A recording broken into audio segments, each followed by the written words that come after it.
the woman who hunted and killed African Americans. In the restless hush of early spring, when the soil along the borderlands of Delaware and Maryland still held the chill of winter, a tenant farmer guided his plow through familiar ground. The horse suddenly lurched, its weight sinking as if the earth itself had given way. What surfaced was not stone or root, but the corner of a wooden chest, darkened by time and buried with intent. When it was forced open, the air filled with a silence so heavy it seemed to press against the lungs. Inside lay bones stripped of flesh, stained by age, arranged in a way that spoke not of burial, but of disposal. A shattered skull told the rest of the story. Violence had been here, and it had not come alone. That grim discovery cracked open a secret the land had swallowed for years. As authorities returned again and again to the same cursed property, more graves emerged from the soil, bodies layered beneath bodies. Adults and children alike, lives erased without record or mercy. Whispers that had once traveled quietly through taverns and back roads now had proof. The name tied to these horrors already carried dread along the Delmarva Peninsula. Patty Cannon. Spoken softly, spoken with fear, spoken as a warning. For nearly 2 decades, she had moved through these borderlands like a shadow given flesh, running a brutal operation later, remembered as the Reverse Underground Railroad. Free African Americans and those who had escaped bondage vanished into her grasp, only to be sold south into chains once more. But this was not merely a trade in stolen lives. This was something far more depraved. Those who threatened her enterprise did not disappear by chance. They were silenced.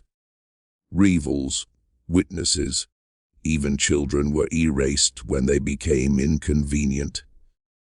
Court documents would later accuse her of multiple murders.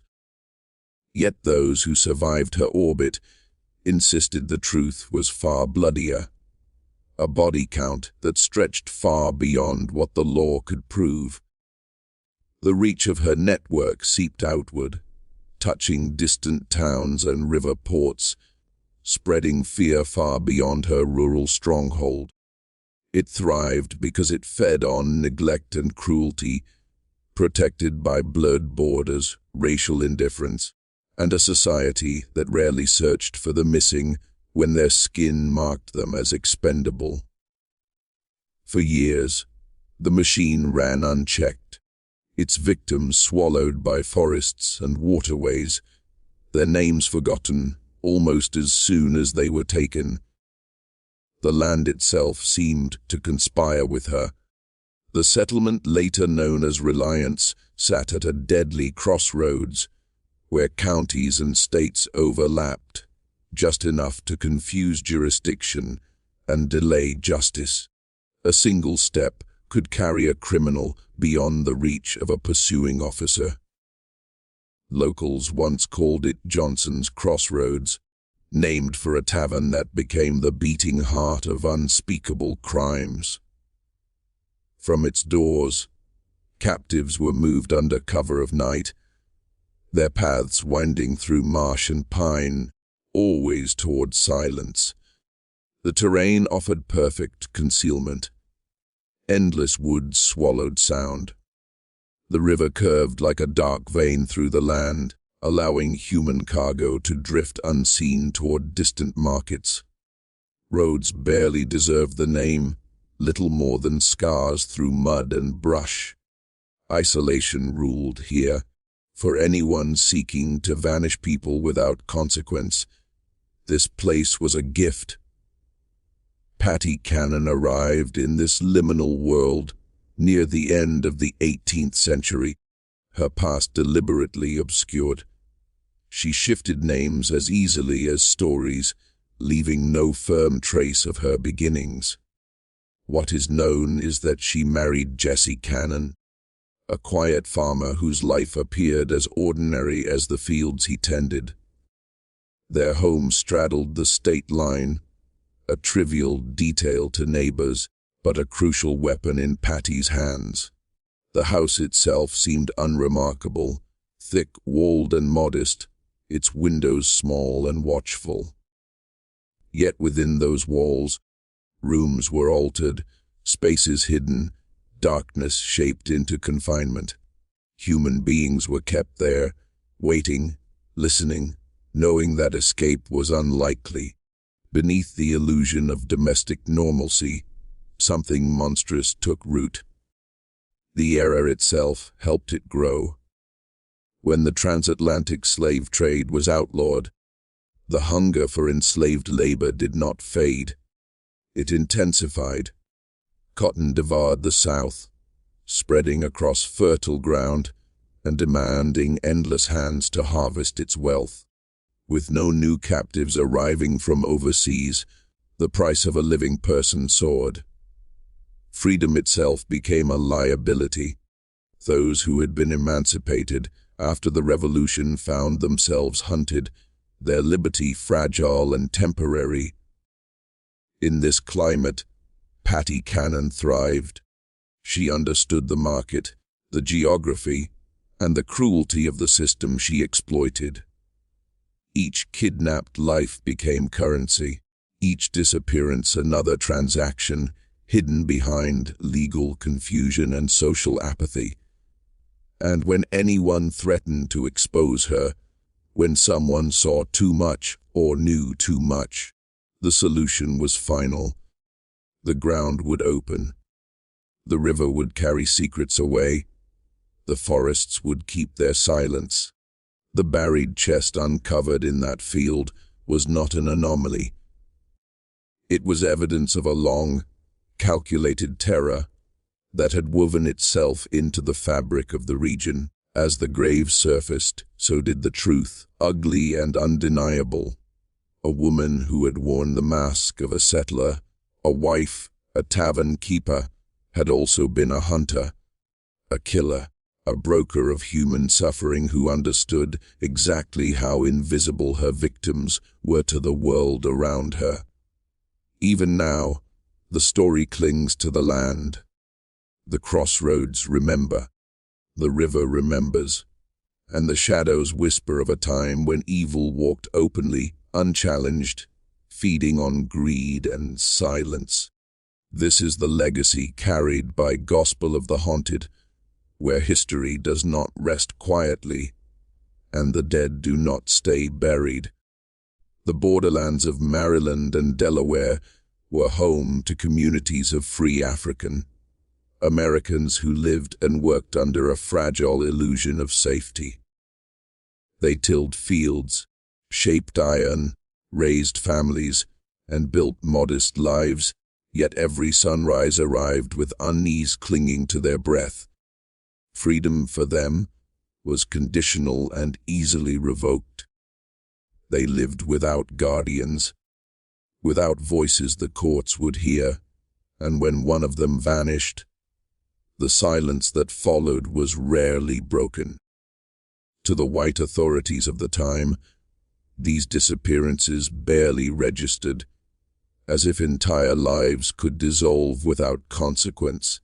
Their legal existence was a tightrope stretched over an abyss. They were not enslaved, yet they were never secure. They could not vote. They could not sit in judgment of white men. In most courtrooms, their words carried no weight at all. At any moment, their status could be challenged, their liberty questioned, their bodies seized. Papers proving freedom had to be carried like talismans, thin scraps of ink and parchment standing between life and chains. In such a world, predators flourished. For those willing to exploit cruelty and loopholes, the law itself became a weapon. Into this atmosphere stepped Patty Cannon, a woman who shattered the comforting myth that brutality wore only a man's face. Those who encountered her remembered her size first. She towered over most women of her time, broad-shouldered, powerfully built, with a physical presence that commanded attention and fear. Her strength was spoken of in hushed tones, her temper in warnings. Her voice, low and forceful, could freeze a room into silence. Violence came easily to her, erupting without hesitation when she felt crossed or challenged. She did not shrink from confrontation. She dominated it. When her husband Jesse died under circumstances that never quite settled into truth, suspicion lingered like a foul odor. Some whispered that poison had done what time had not, leaving Patty alone and in full command of the property that straddled the state line. Whether rumor or reality, his death marked a turning point. From that moment, restraint vanished. She was no longer tethered by appearances. Control was absolute, and the darkness that had lingered at the edges of her life moved fully into the open. The land itself seemed to conspire with her ambitions. Law enforcement in the region was weak, scattered, and easily avoided. Authority dissolved at county lines, and corruption filled the gaps where vigilance should have been. Those tasked with enforcing the law were often overwhelmed, indifferent, or quietly complicit. Criminal activity blended into daily life, hidden behind isolation and distance. The white population was sparse and transient, made up of people who asked few questions and kept their suspicions to themselves. In this environment, secrets survived. Evil endured. Patty Cannon understood this landscape intimately. She knew that silence was her greatest ally. Neighbors noticed strange comings and goings, unfamiliar faces, wagons arriving at night and leaving before dawn, yet no one intervened. Curiosity was dangerous. In this lonely stretch of country, survival depended on looking away. That indifference became the soil in which her enterprise grew. Her transformation from frontier widow to architect of terror accelerated through her daughters' marriages, binding blood to crime. Both young women married men already steeped in kidnapping and human trafficking. One of them, Henry Breton, earned his living as a blacksmith, a trade that granted him access to farms and settlements across the region. Horses needed shoes. Tools needed repair. His presence was expected, welcomed even. Behind that respectability, he scouted victims. Breton's mobility was the perfect disguise. As he worked, he watched. He noted which families had sons or daughters on the cusp of adulthood, which households struggled, which parents dreamed of opportunity beyond their isolated farms. He listened carefully, storing details for later use.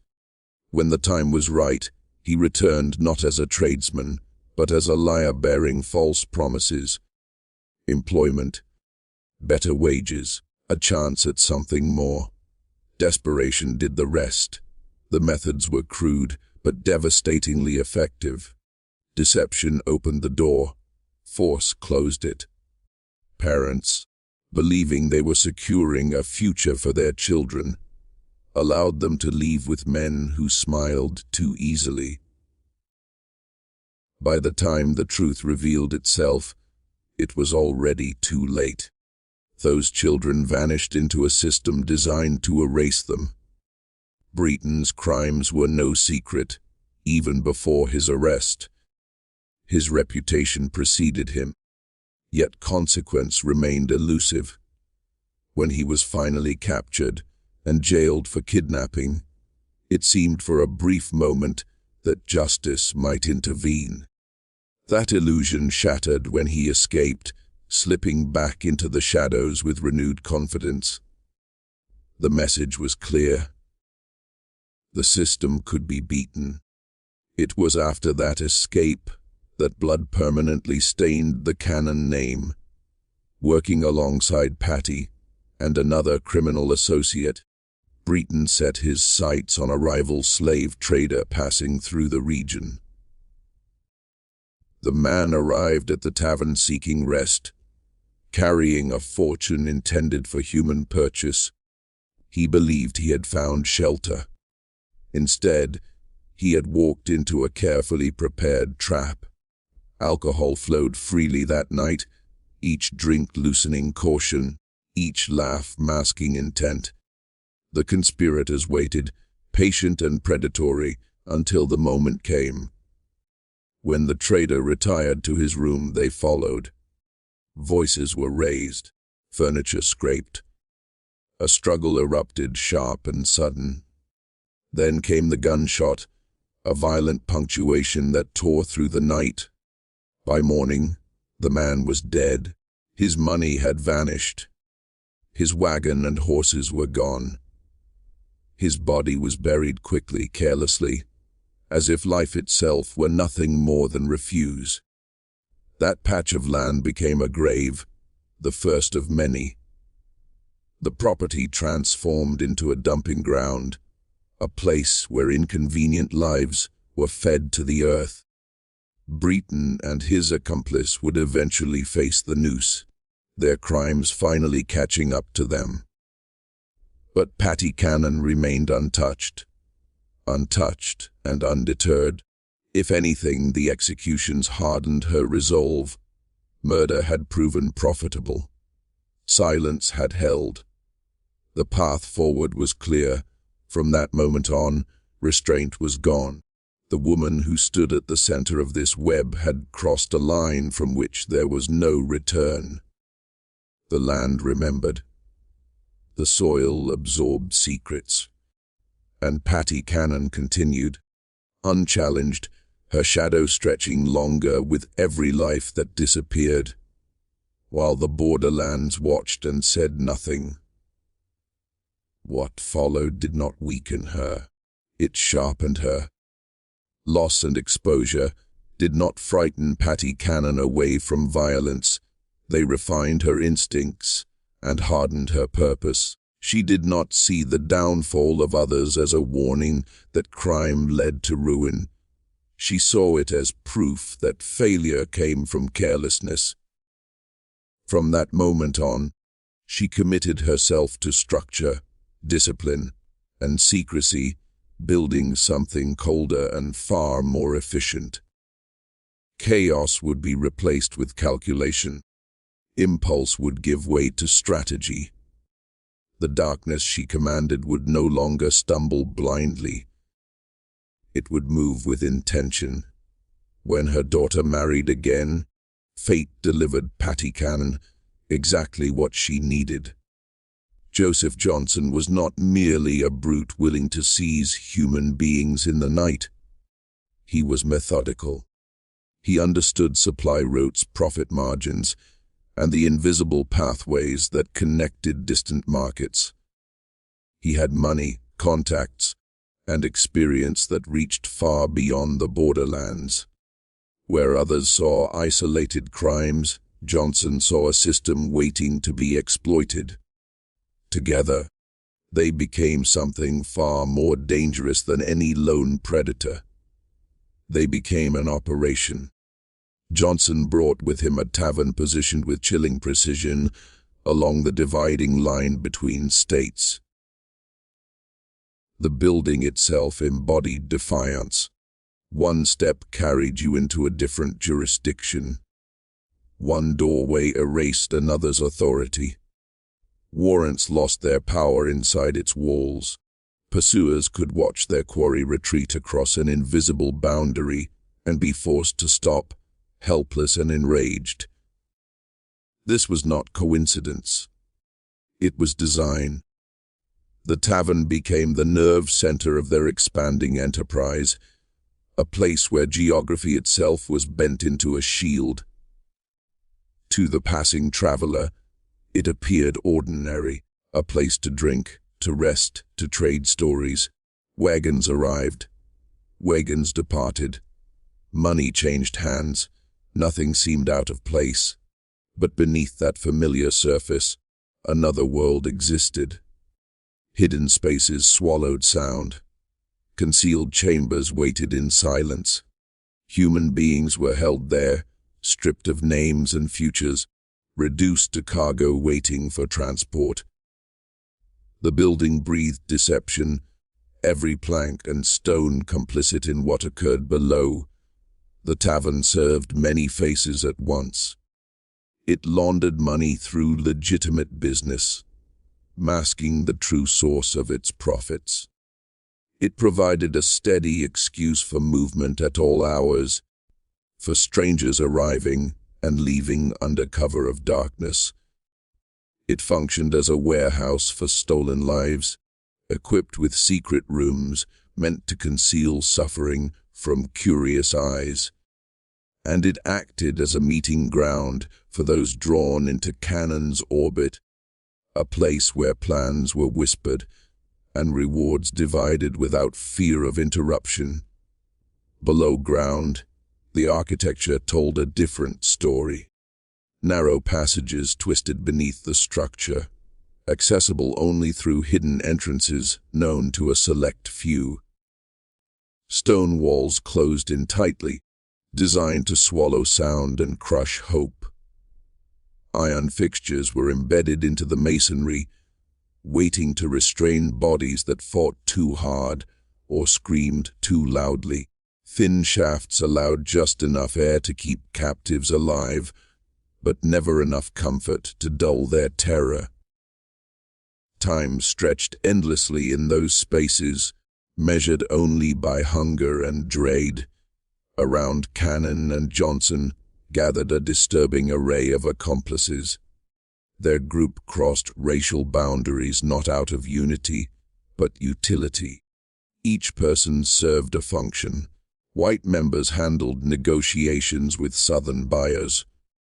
Others acted as scouts and decoys, moving easily among communities marked for predation. Some were coerced, forced into participation under threat or desperation, compelled to help destroy lives that mirrored their own. The cruelty of the system fed on itself, turning victims into unwilling instruments of harm. Among them were individuals who could shift identities as easily as clothing, presenting different faces depending on who was watching. These figures slipped between worlds, gaining trust where suspicion should have lived. They spoke the right words, offered opportunity, mirrored desperation. Their value lay not in strength, but in access. They were the eyes of the operation, the ones who identified weakness, grief, poverty, and isolation, marking targets long before the trap was sprung. As time passed, the reach of the enterprise grew vast and deliberate. Its tendrils stretched outward, connecting distant towns and faraway markets. Disappearances rippled across communities, leaving behind unanswered questions and hollowed families. The pattern was unmistakable to those who dared to look. People vanished along familiar roads. Children never returned from promised work. Young adults chasing opportunity dissolved into rumor. The machine fed continuously, refined by experience and protected by silence. There were those who noticed, those who counted the missing, those who refused to accept that absence was coincidence. Among them were individuals driven by conscience rather than profit, tracing threads others ignored. Their investigations revealed a system that operated with terrifying precision. Victims were chosen, tracked, and taken according to a logic that valued vulnerability above all else. Youth meant profit. Isolation meant opportunity. Trust meant access.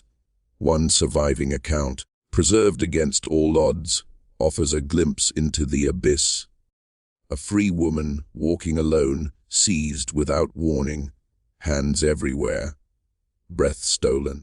Darkness pressed against her eyes as she was bound and dragged away. The journey was long and disorienting, marked by movement she could feel but never see. Chains cut into her skin as the wagon lurched onward. Days blurred together, stripped of direction and meaning. She was first hidden beneath Cannon's home, lowered into a space that erased all sense of time. There she discovered she was not alone. Others breathed in the darkness. Some whispered, some wept, some stared silently, already retreating inward. They were separated, restrained, controlled. Food was scarce, fear was constant, hope was dangerous. Eventually, she was moved again, taken to the tavern that straddled law itself. There, confinement deepened. The underground chambers held many at once, their presence revealed only by the sound of chains shifting in the dark. She learned she was scheduled to be sent south, absorbed into a system from which few ever returned. Every passing day felt like a countdown to erasure. What saved her was intervention, fragile and rare. Others were not so fortunate. For every voice preserved in testimony, countless more were buried beneath soil that refused to speak. The operation continued, efficient and merciless, until chance and courage finally tore at its foundations. Still, the echoes remain. The tunnels remember footsteps, the walls remember screams, and the legacy of Patty Cannon lingers like a stain that time cannot wash away. In the world of Gospel of the Haunted, these stories do not fade. They wait, they breathe, and when the silence grows heavy enough, they rise again, demanding to be heard. The deeper the operation grew, the more dangerous knowledge became. Those closest to the machinery of suffering understood its rhythms, its secrets, and its blood-stained routines. That knowledge was power, but it was also a death sentence waiting to be signed. One figure in particular stood at that terrible crossroads, valued for what he knew and feared for what he might say. Exposure to the endless cruelty began to rot something inside him, turning obedience into revulsion. In the world Patty Cannon had built, such inner conflict was unforgivable. Beneath the tavern and the house, life was reduced to endurance. Darkness pressed in from every direction, broken only by the weak tremble of candlelight when guards descended to distribute scraps of food. Hunger gnawed constantly. Filth accumulated without relief. There were no places to wash, no fresh air to breathe deeply, no sense of time passing. The absence of light became its own form of torture, warping thoughts, stretching fear into something unmanageable. But even worse than the physical decay was the certainty that awaited them. Everyone held there understood the truth. They were not prisoners to be released. They were merchandise, destined for a future of chains that would not end. The psychological assault was methodical. Hope was dismantled piece by piece. Upon capture, the first act was erasure. Papers proving freedom were confiscated and destroyed. Names were stripped away. Personal belongings, anything that hinted at identity, was burned or discarded. New names were assigned, false histories constructed, lies rehearsed until they became the only story allowed to exist. Resistance was met with violence swift and instructive. Those who clung to their real selves were beaten until compliance replaced memory. Survival depended on surrender. Outside those walls, the truth was not hidden. It was simply ignored. The surrounding community knew what happened near Cannon's property. They saw wagons arrive under moonlight. They heard rumors of screams swallowed by distance. They watched unfamiliar faces appear and never reappear. But the victims were African Americans in a society that had already decided their suffering was unworthy of attention. Complaints were dismissed. Disappearances were rationalized. Law enforcement, when present at all, found little motivation to pursue crimes against people they already suspected simply for existing. Indifference alone did not sustain the operation. There was active cooperation. Some neighbors fed the machine knowingly, offering information about families struggling to survive, about young people seeking work, about travelers passing through alone. Merchants accepted payment without question, never asking why money flowed so freely. Even figures meant to uphold the law were rumored to have taken bribes, ensuring that reports went unanswered and investigations died quietly. Silence was purchased, and silence proved profitable. That silence fractured only when the victims began to look like the people in power. Patty Cannon's enterprise did not limit itself to kidnapping the vulnerable. It also preyed upon slave traders who moved through the region carrying vast sums of cash. These men were white, engaged in legal commerce, protected by wealth and connections. When they vanished, questions followed. Their absence could not be shrugged away. Business partners demanded answers.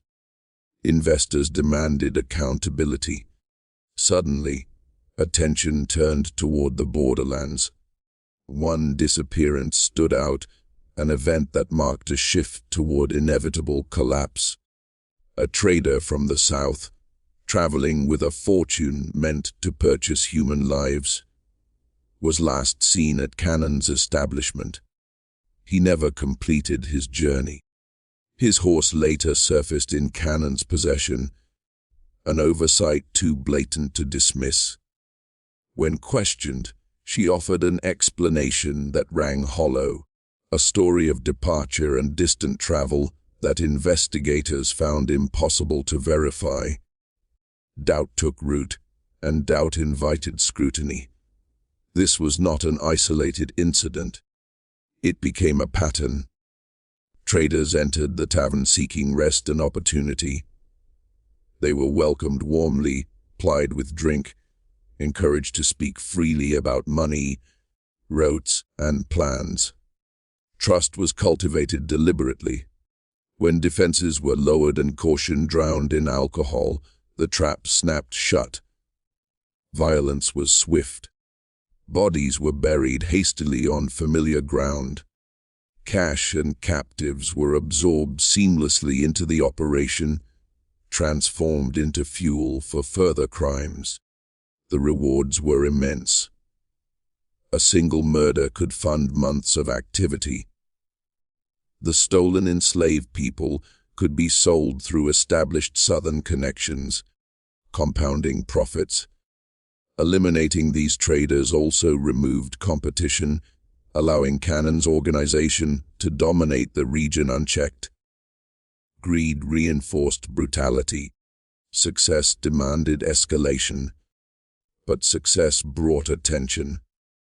By the middle of the decade, pressure mounted from beyond the borderlands. Determined individuals began mapping disappearances, tracing lines others refused to see. Rewards were offered, sums large enough to tempt even the most loyal accomplices. The promise of money loosened tongues that had stayed silent for years. Former allies turned cautious. Disgruntled participants began to speak. Survivors who had escaped found courage in numbers. The response from Cannon's camp was not retreat. It was aggression. Witnesses became targets. Anyone suspected of knowing too much was marked for elimination. Violence intensified, spreading outward like a sickness. This expansion proved disastrous. The list of victims grew to include people whose absence demanded answers, people whose families had the means and the influence to push for justice. The shadows that once protected the gang began to thin. At the center of this unraveling stood Patty Cannon herself, increasingly paranoid, increasingly ruthless. Her empire generated staggering wealth, a fortune built entirely on stolen lives and buried bodies. But every gain sharpened her fear. Trust eroded. Loyalty became suspect.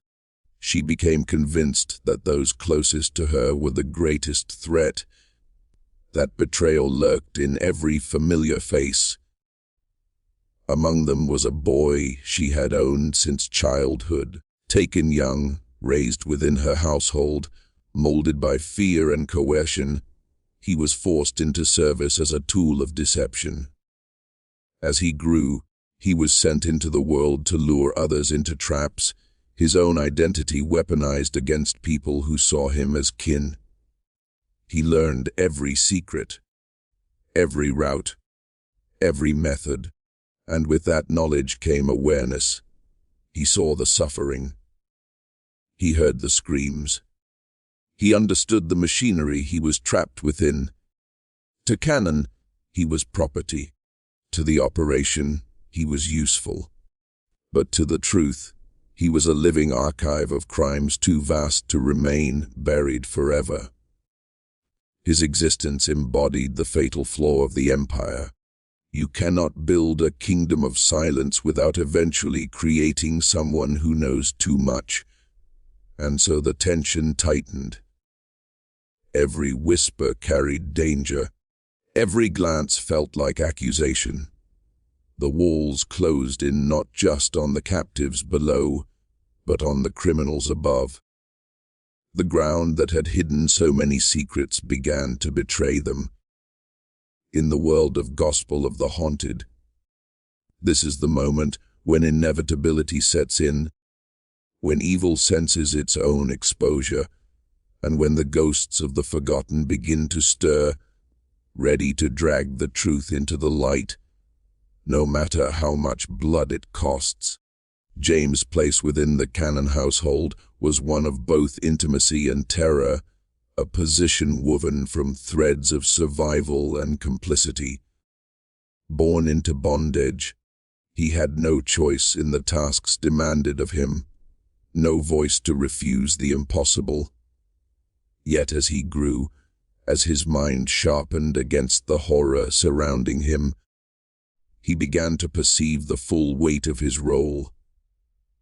Every action he took, every instruction followed, contributed to the destruction of lives that mirrored his own, bodies and souls that shared his heritage and vulnerability. The realization twisted inside him, creating a gnawing conflict between instinct to survive and conscience, screaming at the cruelty around him. That inner turmoil would later guide him into dangerous cooperation with authorities, a treacherous path that could have easily ended in death. The methods of control Cannon employed were as deliberate as they were vicious. She alternated between favor and threat, treating James as a household member one moment, a bargaining chip the next. Death was never far from her imagination, a whispered warning, a story of sale to brutal southern masters, a vivid lesson that trust in any other would be fatal. Dependence and fear were tightly entwined, and for years they held him obedient, a witness to escalating atrocities too monstrous to name. James later recounted visions that would haunt any listener, scenes of children snatched from rooms, tiny bodies writhing in his mind as they were carried away by Cannon herself. One account remained carved into his memory, a wounded child, barely alive, lifted from the house in Cannon's apron, never to return. He knew the hidden graves, the precise spots where lives were erased. Each death was calculated, weighed for risk and profit. Sick children were not nursed, they were discarded. Young adults who resisted control, who clung stubbornly to their free identity, were eliminated to prevent potential complications. Even infants, born into the nightmare, could be deemed liabilities and silenced. Every choice was cold, deliberate, unflinching, but the empire of terror could not remain invisible forever. Their audacity grew, particularly against other slave traders. The region's illegal human trade was competitive, and Cannon's gang gained notoriety for preying upon rivals, stealing their cash, and enslaved human cargo.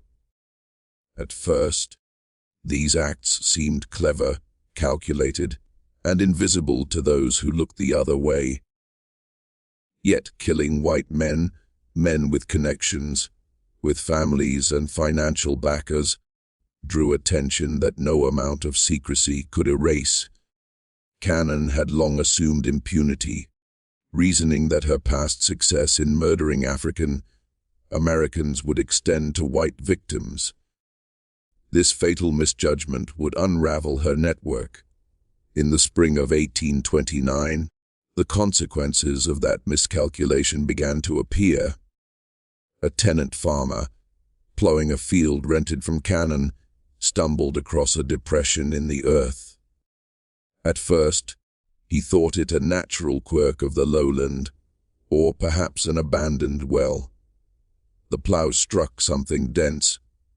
Digging revealed a wooden chest, and within it, human bones, those of the missing Georgia trader, whose disappearance had haunted the region for nearly a decade.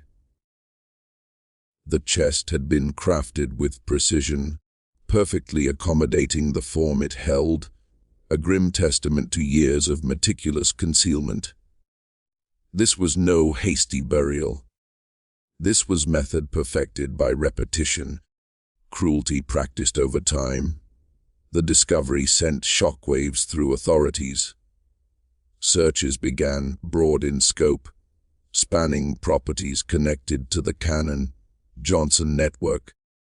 Sheriff Joseph Houston of Sussex County, Delaware, coordinated with Maryland officials and even representatives from the Pennsylvania governor's office. This multi-jurisdictional effort was unprecedented. The investigation revealed horrors that exceeded imagination, graves hidden beneath seemingly ordinary land, bodies stacked like secrets in places meant never to be disturbed. The legal warrants empowered investigators to dig, to lift the earth in pursuit of justice, and to use the evidence across state lines, finally closing the loopholes that had long protected the gang. Within this chaos, James became the key that unlocked the doors of truth. Captured on that April day, he carried knowledge that could topple the empire of terror. Every rote, every hiding place, every strategy of deception was embedded in his memory. He had been forced into complicity, acting as a decoy, as a guide, as a silent witness to unspeakable acts. But now, with authorities listening, his knowledge became power against the very woman who had raised him in fear, shaped him with cruelty, and held him hostage within the machinery of her empire. The depth of the horror revealed in his testimony was staggering. He described the underground chambers, the cellars where dozens of victims languished, chained, deprived, and silenced. He recounted the methods of erasure, stripping away names, destroying papers, assigning new identities for the purposes of sale. He described the relentless terror, the ever-present threat of beatings, the calculated removal of those too fragile, too resistant, or too inconvenient. Every detail he shared painted a picture not of chaos, but of methodical design. And while lawmen dug into the soil and unearthed bones, the true weight of Cannon's crimes became apparent. She had thrived for years in the shadows of indifference, exploiting a society that refused to see, a legal system that turned a blind eye to American suffering. Yet the very audacity that allowed her to flourish, the murder of those whose disappearance could not be ignored, would bring her down. The empire built on silence and fear began to crumble under scrutiny, each unearthed grave a note in a requiem of justice long delayed. In the world of Gospel of the Haunted, the moment when inevitability arrives is palpable. James' capture, the emergence of hidden bodies, and the slow tightening of law upon the gang signaled the end. The ground had held its secrets for years, but it could not conceal them forever. Evil, once untouchable, begins to tremble when the weight of truth presses in from every side.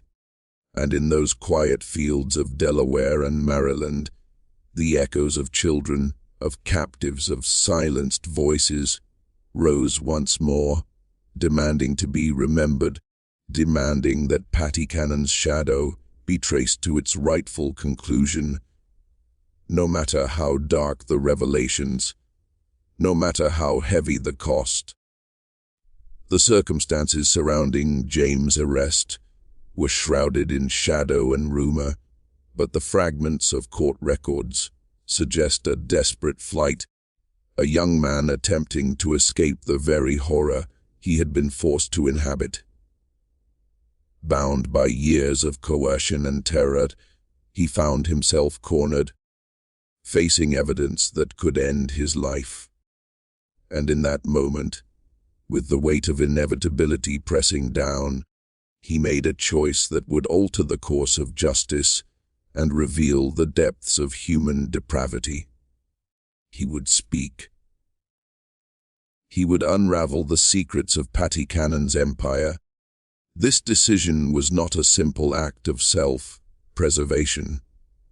James understood the peril in every word he might utter, the possibility that his own crimes, committed under the shadow of Cannon's tyranny, would condemn him. Yet silence had become a different kind of death, a moral suffocation, a complicity with the woman who had raised him in fear and forced him to participate in the destruction of countless lives. Speaking was an act of rebellion, a desperate attempt to reclaim a fragment of his own humanity. When he finally recounted what he had seen, the effect was staggering. In the austere chambers of the Seaford Justice of the Peace, he spoke of a decade of calculated murder, of violence as deliberate as it was chilling. He described, with unnerving clarity, the night Joseph Johnson, his brother Ebenezer Johnson, and Patty Cannon executed the Georgia slave trader, while he dined within the walls of the Cannon house. He watched them carry the body to a wooden chest, meticulously lowering it into the earth, marking the first link in a chain of revelations that would expose a decade-long nightmare. But James' testimony went far beyond singular acts of cruelty. He painted an intricate portrait of an operation that had grown sophisticated, methodical, and horrifying in its efficiency. He revealed the locations of hidden graves, the identities of co-conspirators, the secret routes used to transport captives across state lines, and the network of buyers and sellers that spanned from Pennsylvania to the deep South. Each word mapped a criminal web that had seemed invisible, untouchable, invincible. And yet, with James speaking, the empire's shadow began to crumble. Following his directions, investigators unearthed new horrors beneath the soil. In a quiet garden plot, the remains of a young mixed-race child emerged, a victim born into Cannon's household, executed not for any act of defiance, but for the simple accident of lineage. Cannon's paranoia, her fear that the child's very blood might disrupt her operations, had sealed the child's fate. The mother's disappearance remained a haunting question, a void suggesting further, unseen atrocities. The cruelty of such acts left no room for explanation, only the cold calculus of power and fear. Additional excavations revealed wooden boxes filled with bones. One set belonged to a child James had watched beaten to death, another to an adult considered to have property, a person whose freedom made them a target for theft and murder.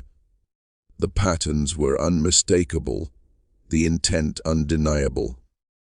Cannon was not merely a criminal.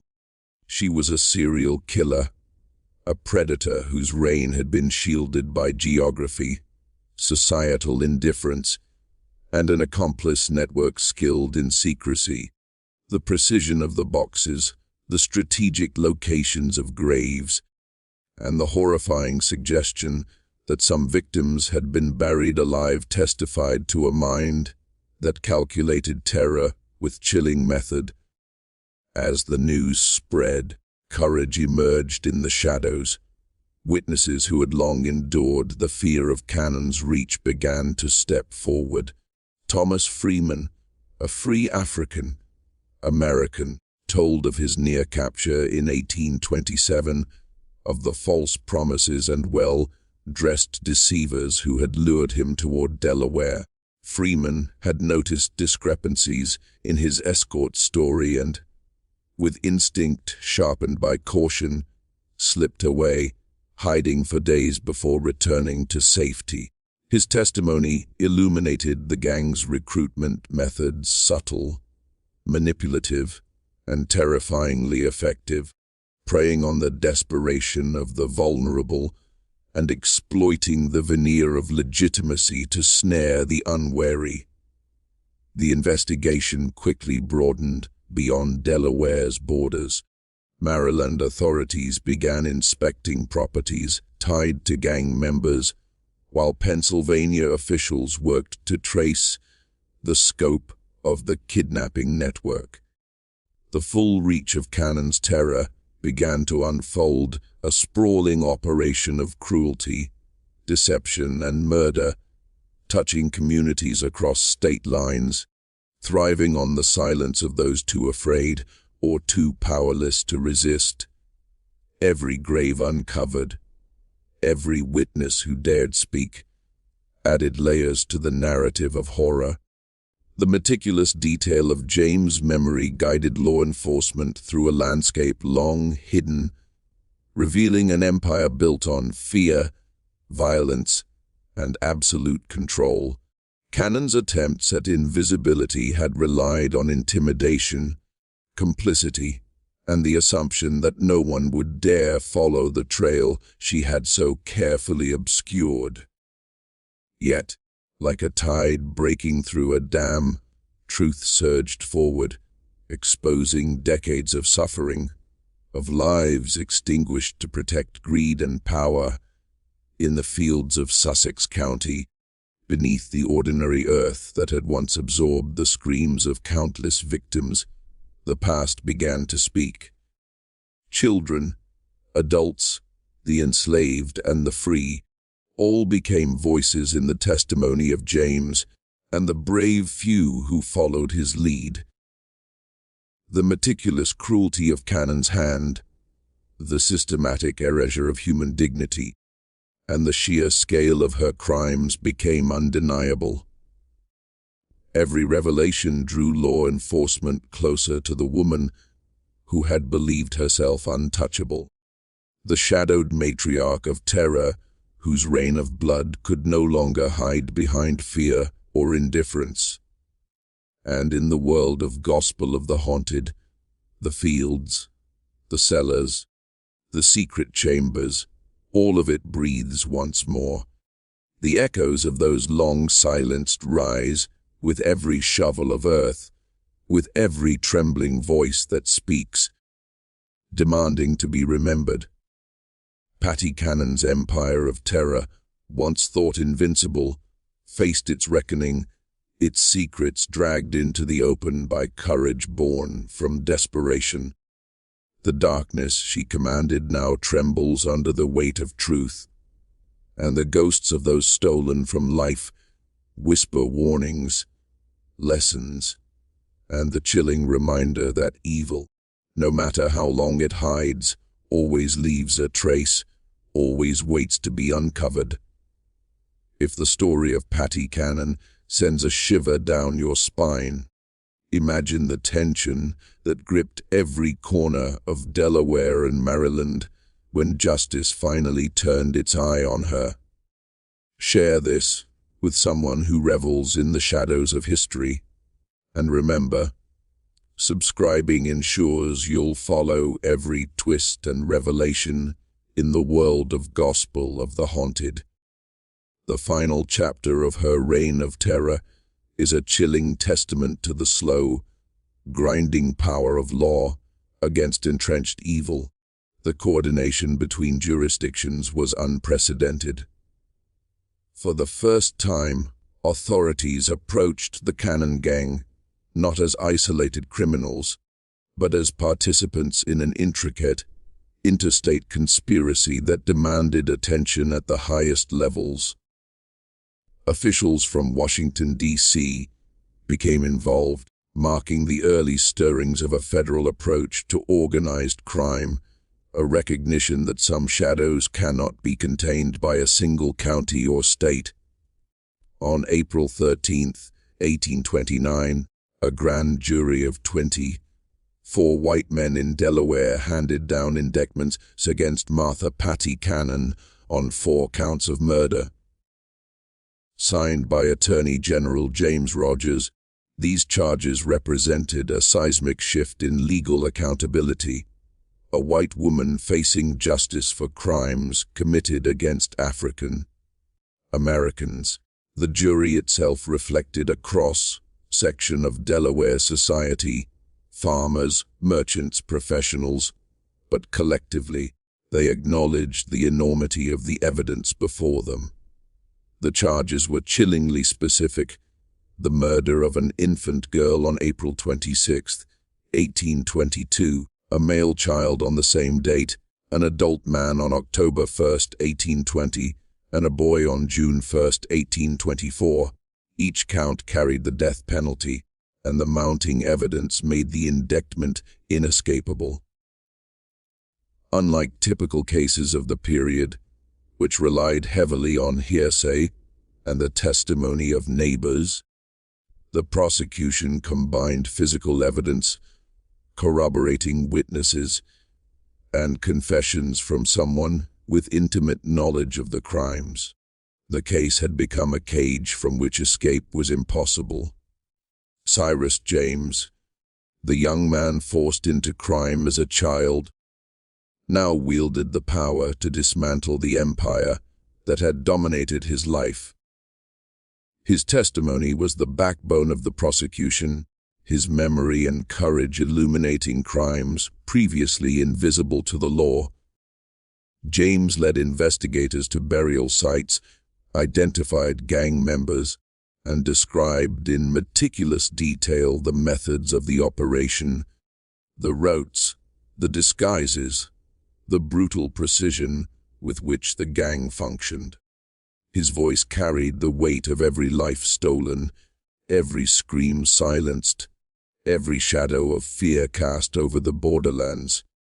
Attorney General James Rogers, seasoned in prosecuting complex cases, recognized the significance of this trial.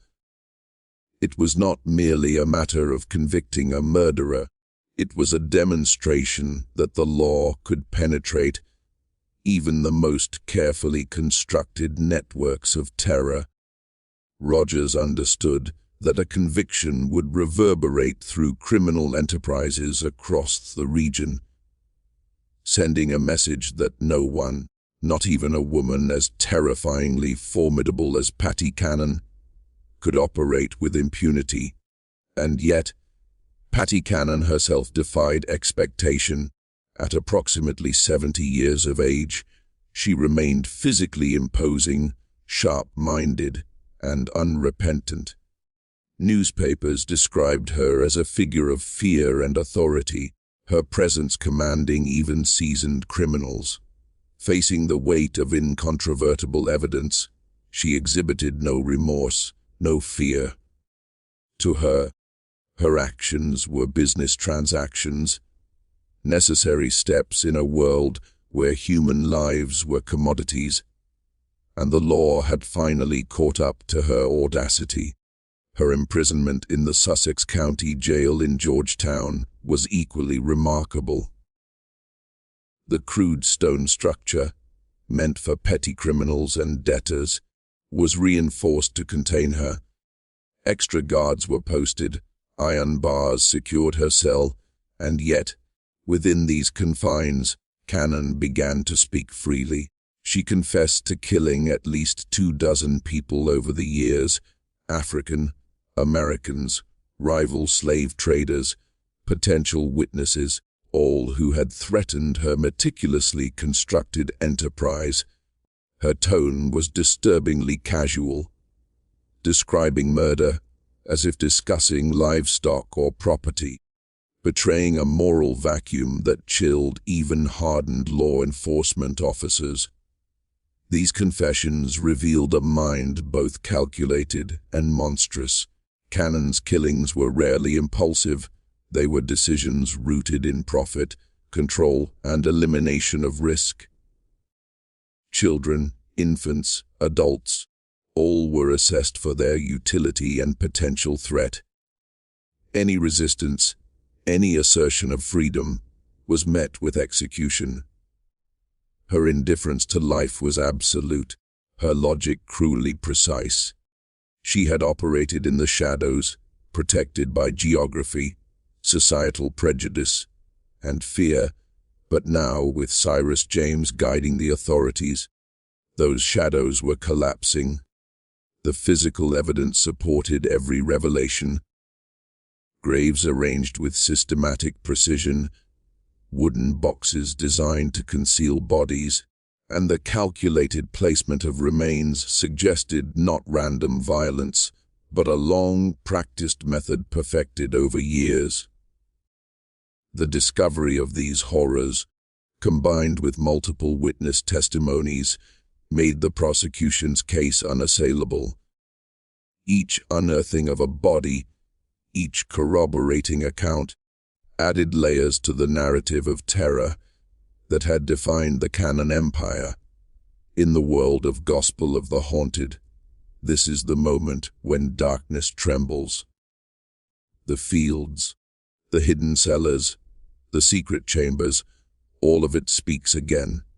The voices of the stolen, the silenced, the terrorized rise in testimony, demanding remembrance.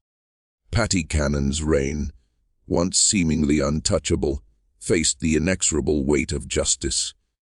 And even as the trial proceeded, the echoes of fear, control, and bloodshed lingered, a reminder that evil, no matter how long it hides, leaves a trail, waits to be uncovered, and will ultimately confront the light in those cold halls of justice, under the gaze of men who had long ignored the cries of the oppressed. The empire of terror that had haunted the Delmarva Peninsula began to unravel. And in the telling of this story, in the retelling of each grave, each confession, each calculated act of murder, we confront the enduring legacy of Patty Cannon, a legacy of horror, cunning, and the haunting reminder that some shadows stretch across decades, only to be illuminated when the living dare to speak the truth. The confessions and testimonies painted a picture so vast, so horrifying, that it seemed to stretch time itself.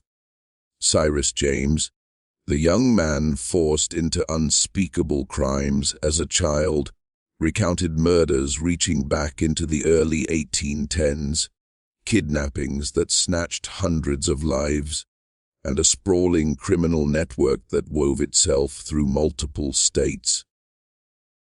Investigators realized, with a chilling clarity, that what they had uncovered on the Cannon property was merely the tip of an iceberg.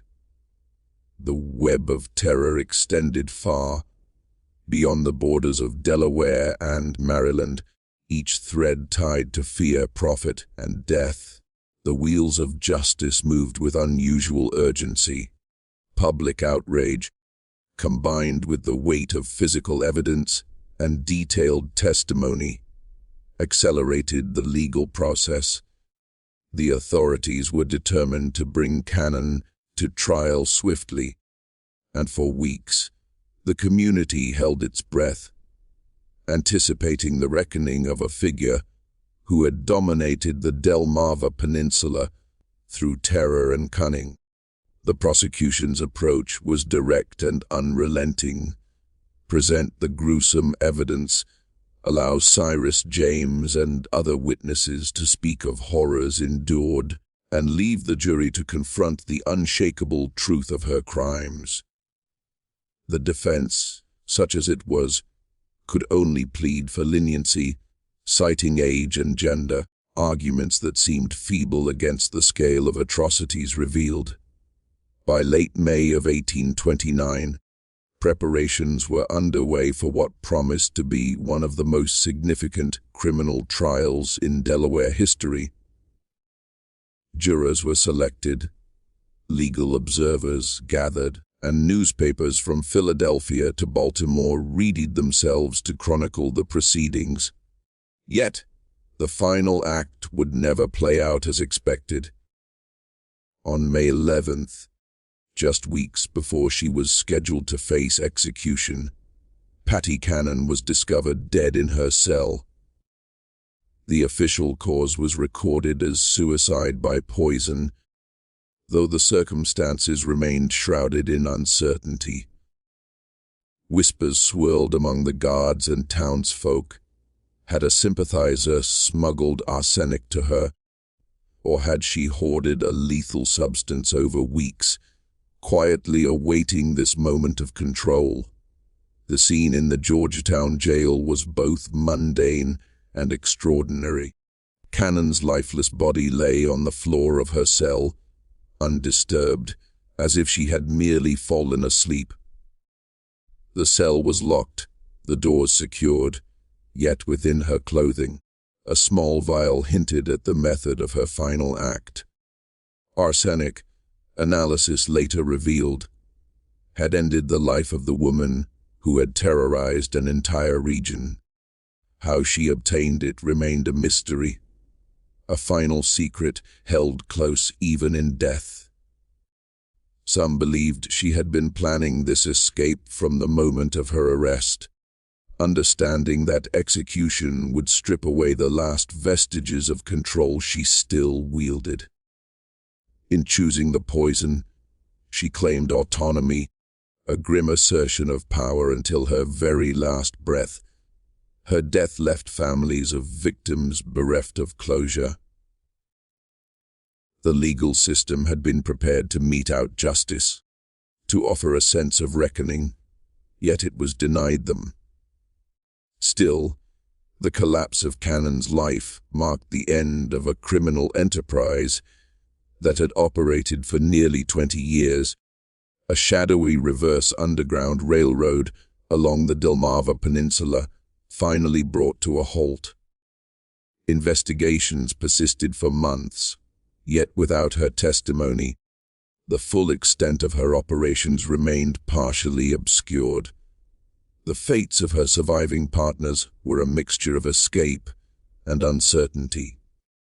Joseph Johnson, her son-in-law and co-conspirator, vanished into the south, while his brother Ebenezer fled, carrying the dark knowledge of the gang into distant lands. Only Cyrus James emerged as a survivor, the one whose coerced complicity had become the key to unraveling the web of crimes.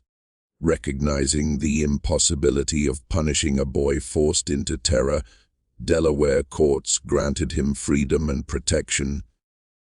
Relocated to Pennsylvania, James was aided by abolitionists who helped him forge a new life, one removed from the shadows of violence he had endured. Accounts suggest that he later became involved in the Underground Railroad, turning the knowledge of criminal networks he once navigated into a force for liberation, a haunting redemption from the horrors that had shaped him. The scale of the Cannon Johnson operation stunned even the most seasoned investigators. Hundreds of free African Americans had been kidnapped, stripped of identity, and transported into slavery in the Deep South. Conservative estimates suggest the number ranged between 500 and 1,000, each life carrying both human suffering and a devastating economic value that, translated into modern currency, amounted to millions. The network had been intricate, precise, and ruthlessly efficient, exploiting vulnerabilities with methodical cruelty. Each act of abduction was calculated, each murder premeditated, and each concealment deliberate, a testament to a criminal mind that had honed her enterprise over decades. In the world of Gospel of the Haunted, these revelations linger like echoes across the fields, forests, and hidden cellars where fear once reigned supreme. The graves, the buried evidence, the stories of those who survived, they speak across time, demanding that the horrors of the past are neither forgotten nor sanitized. Patty Cannon's life ended on her own terms, but the legacy of her crimes serves as a chilling reminder. Evil, meticulously planned and shielded by silence and indifference, leaves traces that no passage of years can erase. And so, the story concludes not with justice fully served, but with a somber reckoning.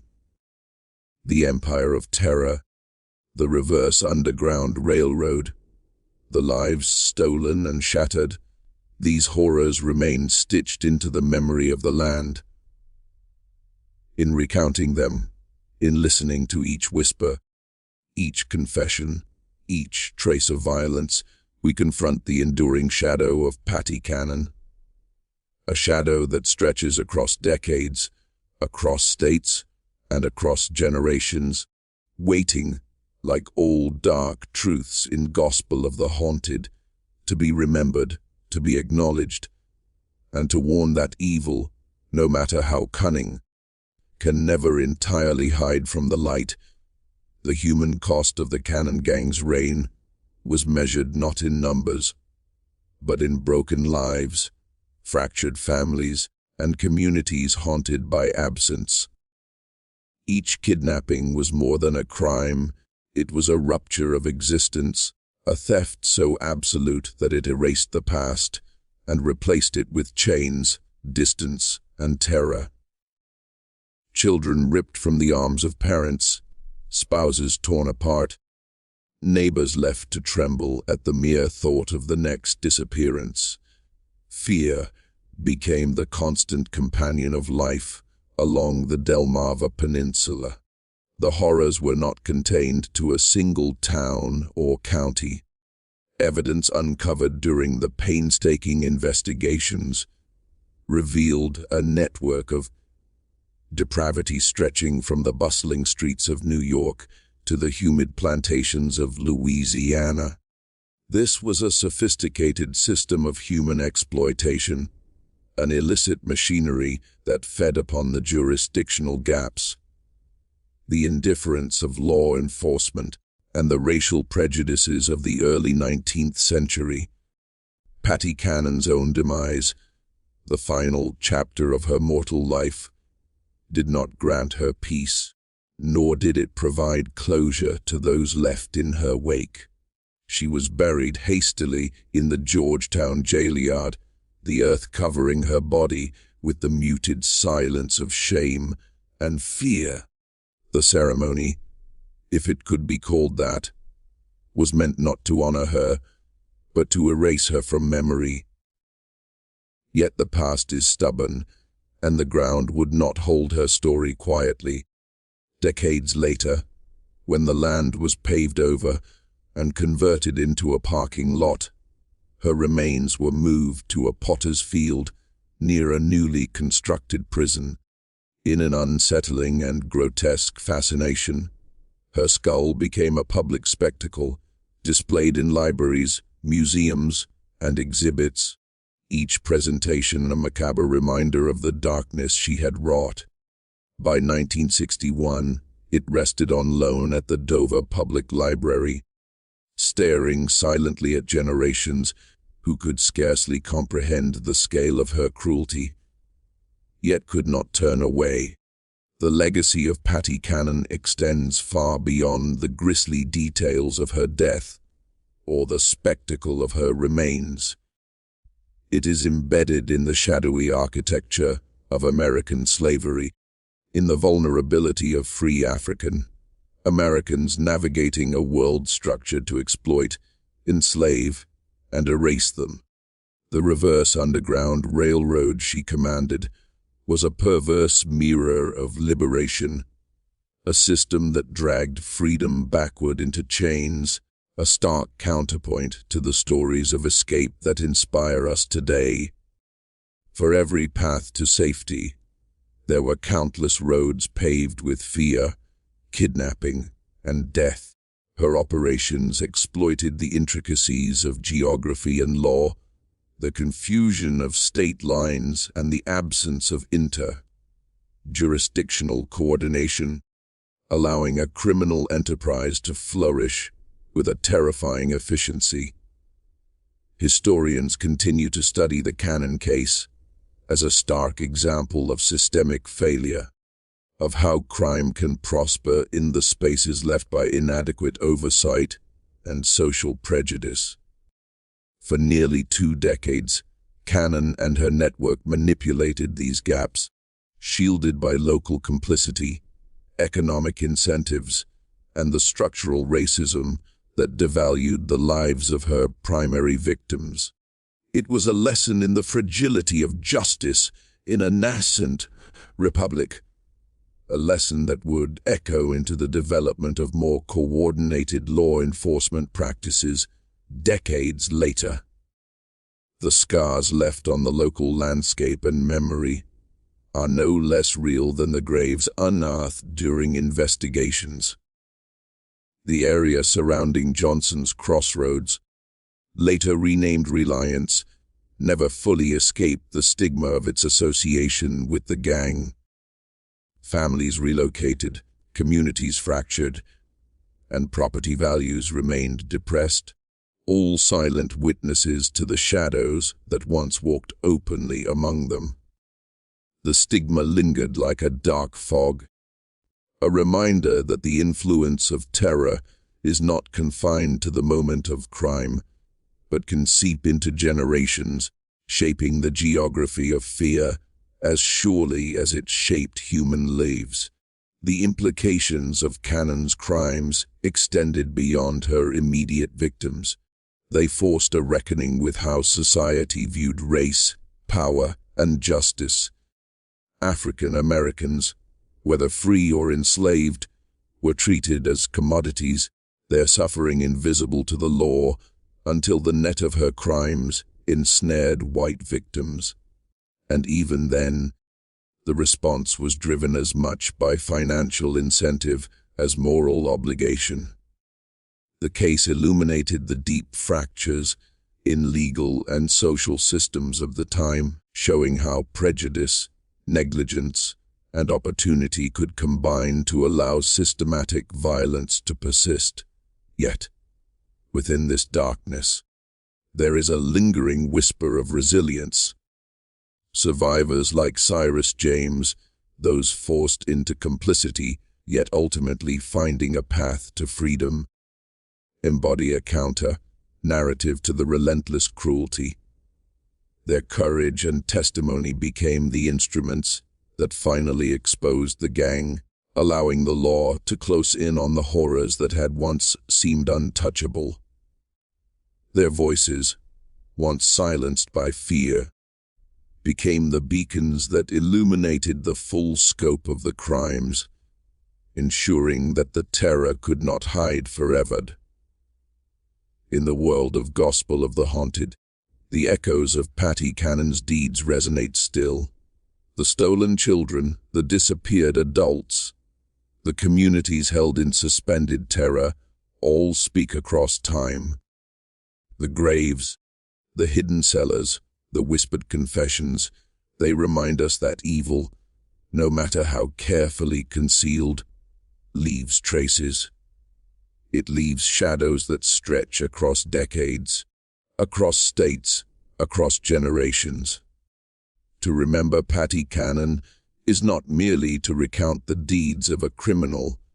It is to confront the enduring capacity for human cruelty, to witness the consequences of systemic failure, and to honor the resilience of those who survived. Her story, horrific as it is a reminder that darkness may linger in the corners of history, waiting for the living to acknowledge it. And when we listen, truly listen, we hear the warnings carried across time, the whispers of the kidnapped, the silences of the oppressed, and the cold certainty that evil, no matter how cunning, never truly disappears. It waits, it watches, and in the telling, in the retelling, it teaches us that some shadows, no matter how long they lie hidden, will always emerge into the light. The willingness of authorities to finally confront Patty Cannon's crimes, even when most victims were African Americans whose lives were too often dismissed as insignificant, marked a chilling yet pivotal shift in the fragile scales of justice. It was a small, almost hesitant acknowledgement that, however temporary, the law might extend its protection to all, regardless of color or status. For decades, the shadows of her actions had thrived in the indifference of local communities and the failings of a legal system blind to the suffering of those deemed less than fully human. It took the intrusion of white victims into her orbit to awaken the sluggish machinery of justice, a stark, brutal reflection of a society where value was measured in prejudice and profit. The meticulous records, the painstaking testimony, and the physical evidence collected against Cannon did more than secure indictments. They provided a lantern in the darkness, illuminating the scope of a network built upon fear, coercion, and human commodification. For abolitionists, the revelations were damning. The ease with which free African Americans were abducted and sent into bondage spoke volumes about a system designed not merely to enslave, but to dehumanize. Every account, every buried body, every coerced confession offered proof that slavery itself was a structure of violence, exploitation, and moral corruption, a justification for reform that could not easily be ignored. In the years that followed, Patty Cannon's name became woven into the fabric of regional folklore, her deeds embroidered with layers of sensationalism and exaggeration, yet grounded in horrifying reality. Stories traveled in pamphlets, newspapers, and books, blurring the lines between fact and fiction. George Alfred Townsend's 1884 novel, The Untailed Hat, immortalized her as a figure of melodrama and menace. Yet even in embellishment, the essence of her terror remained intact, the chilling echo of a criminal mind that had manipulated law, fear, and violence with ruthless efficiency. The sight of the Cannon house itself became a magnet for morbid curiosity. Travelers sought the place where countless lives had been shattered, where the air itself seemed to whisper of hidden atrocities. Locals, capitalizing on the public's fascination, guided visitors along the creaking floorboards, showed the paths where victims were led, and sold trinkets that carried the aura of dread like talismans. Though the original house was demolished in 1948, the stories lingered, and the land retained its uncanny pull, as though the earth itself could not forget what had transpired there. Patty Cannon's story is a mirror reflecting the ease with which society can turn a blind eye to systematic violence when the victims are dehumanized. For nearly 20 years, she operated in plain sight, shielded by a combination of racial prejudice, geographic isolation, and the complicity of those who saw no urgency in protecting free African Americans.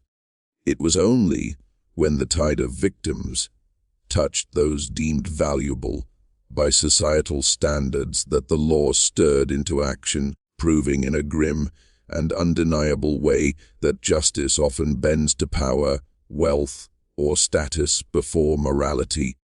The legal system that once failed to shield the vulnerable was the same system that ultimately ended her reign, but not without irony or hesitation. Cannon's arrest and the unraveling of her criminal empire demonstrate the stark reality of evil thriving in the gaps of human attention, bureaucracy, and indifference. Her crimes were part of a broader network, an interstate web of human trafficking and terror, stretching far beyond Delaware and Maryland. A dark vein running through the early American landscape, invisible to most, but catastrophic for those caught within it. This story preserves more than the record of one criminal's deeds. It memorializes the countless victims whose names have been lost to time, whose suffering was hidden beneath the surface of historical accounts. It warns of the human capacity for cruelty, the cunning of those who exploit weakness, and the profound cost of societal inaction. It also reminds us that evil, while it may be contained for a time, always leaves traces, shadows in the land, whispers in the community, and echoes across generations. Even now, the unanswered questions remain. How many victims were never documented, never discovered, never named? How far did Cannon's influence reach beyond the borders investigators were able to examine? How many lives were stolen, rewritten in chains, their potential erased by calculated cruelty?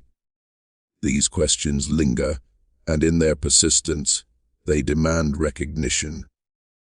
They ask the living to bear witness, to confront uncomfortable truths, and to remember that behind every statistic, there is a human story darkened by fear, despair, and violence.